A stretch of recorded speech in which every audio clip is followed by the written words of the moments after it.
Shots ring out in Harrison Township. 2 innocent people are hit. I'm Paula Johnson. That story's up next. 5 years, still no answers, but still a Richmond, Indiana family holds out hope. If you travel I-75 through Dayton, especially this stretch, you know things can get pretty hectic. Well, ODOT is trying to change all that, and pretty soon they'll be starting a construction project here. That 3-year-old is still missing, and now neighbors say the family is acting strangely, making a move they just don't understand. This woman was so shaken by what happened, she doesn't want us to identify her, so we are calling her Anna. Anna says that she was forced to drive her attacker around for hours. She was also forced to jump in the river. One man witnesses a crime, then takes matters into his own hands. Now a Miami Valley man is dead. Fox 45's Seth Bogus joins us live in the newsroom with more on tonight's top story. Seth? Asian neighbors out here are heartbroken over this. Take a look at this makeshift memorial behind me. It's been slowly growing all morning with flowers, letters, and also stuffed animals. Neighbors say the man who owned this store was more than a friend to everybody who came in his shop. It's a very quiet neighborhood, and I'm sorry. Emotions ran high Tuesday after news a neighborhood favorite was gunned down. Overnight, a makeshift memorial filled with flowers, cards, and words of love were left outside the store, which now sits at the scene of a senseless double murder. I don't know why they thought they had to shoot him, but they did. Killed in the shooting, convenience store owner Roger Covalt and longtime employee Robert Harris. Covalt Market and Coin Laundry on Wayne Avenue has been in this neighborhood for more than 2 decades. Neighbors describe Covalt as a neighborhood dad. Mr. Covalt's very beloved by everyone around here. As police investigate what led to this shooting, those in the neighborhood are thinking about how these 2 workers and this longtime shop have affected their lives. If you couldn't afford to buy what you needed that day, he had a book, he'd put it down in the books. We call, Roger, can you put it in the book? And he'd put it in the book. Neighbors say Robert Harris was a man who had just turned his life around and that he was also a positive influence on this community. They say he'll also be missed. Funeral arrangements for both men are pending, and when we get those, we will bring them to you. Reporting live, Paula Johnson, Dayton's news source. Look at the view.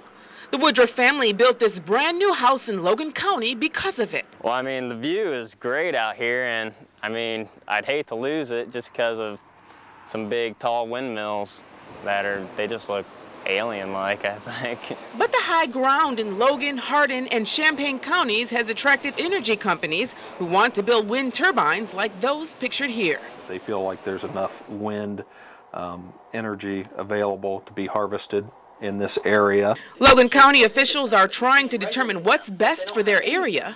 The benefits, more tax revenues, clean electricity, and royalties for property owners. The drawback, the loss of peace and quiet. At night, like when everyone's sleeping, they have like strobe lights and they're just going to be constantly flashing. And noise, if you're near it, is going to be really annoying. A special committee has been formed to see if local government even has the right to stop wind turbines. We're not sure that they can be completely eliminated because they could be considered a public utility, similar to what the cellular towers were years ago, and then they would be allowed and they would not be subject to zoning. So all these signs begging to keep the towers away may soon be gone with the wind. Paula Johnson, Dayton's news source. This news source at 10. Good evening and thank you for joining us. I'm Paula Johnson. Smokers may soon find it harder to hit the books and keep up their habit. The campaign to ban smoking is spreading to universities, and now a local college is taking drastic steps towards smoke-free campus. Fox 45's Elizabeth Coward joins us live with more on tonight's top story. Liz. Thank you, Elizabeth.